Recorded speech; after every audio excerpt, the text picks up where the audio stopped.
Thank you, Dave. Yes, counting down to kick off here. The fans watching on, wondering who their heroes, Alan, might be today. Just looking at that Arsenal side, we did wonder, could it be Nketiah, could it be Jesus? We now know it's both. How do you see it working this afternoon? Yeah, a bit of a surprise, I must admit, and it's going to be interesting to see who plays on the left. It sounds like Jesus will, judging by what Arteta said to us a few minutes ago, which is a bit of a demotion. I know he's done it plenty of times for Manchester City, but he's the senior man and he's been shunted out to the left and Nketiah through the middle.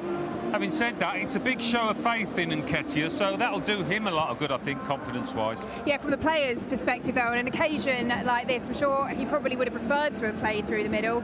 We know from his Man City days, though, he can do this on the wide, but for him, mentally, is that quite difficult to be told you're not quite doing today what you would have wanted to? No, I don't think so, because he knows the role, and Eddie certainly knows the role through the middle. They haven't played together too many times at all. It's certainly an attacking selection by Arteta, especially leaving £60 million Kai Havertz on the bench. He could have filled in on the left side. So we'll see how that develops, but up against Pedro Porro, who I think defensively, fair to say, isn't one of the strongest right-backs out there. He's played most of his football as a right wing-back. Jesus will hope to get the better of his opponents. There's going to be some superb matchups across the entire pitch, but in midfield, the two English signings of the summer, really, in Declan Rice and James Maddison. What are you expecting there with that battle? Yeah, I mean, we tried to tease it out of Mikel as to whether they'd made plans for Maddison, and I'm sure they have. Obviously they have, and Declan Rice would be the #1 choice to keep an eye on him.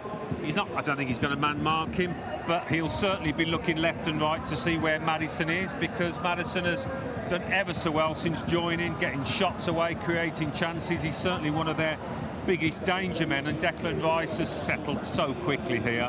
He feels a big part of the team. He's a big voice in the dressing room, good character, and he'll relish that kind of challenge, I think.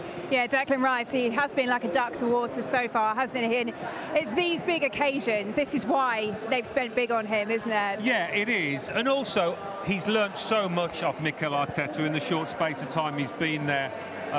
Things that he thought he knew, he doesn't, or he didn't. And so he's learning all the time about what his manager wants, about how his manager wants the team to play, and Declan's role in that. It is still early days, but he's an intelligent boy. He can take it all on board, as we've seen.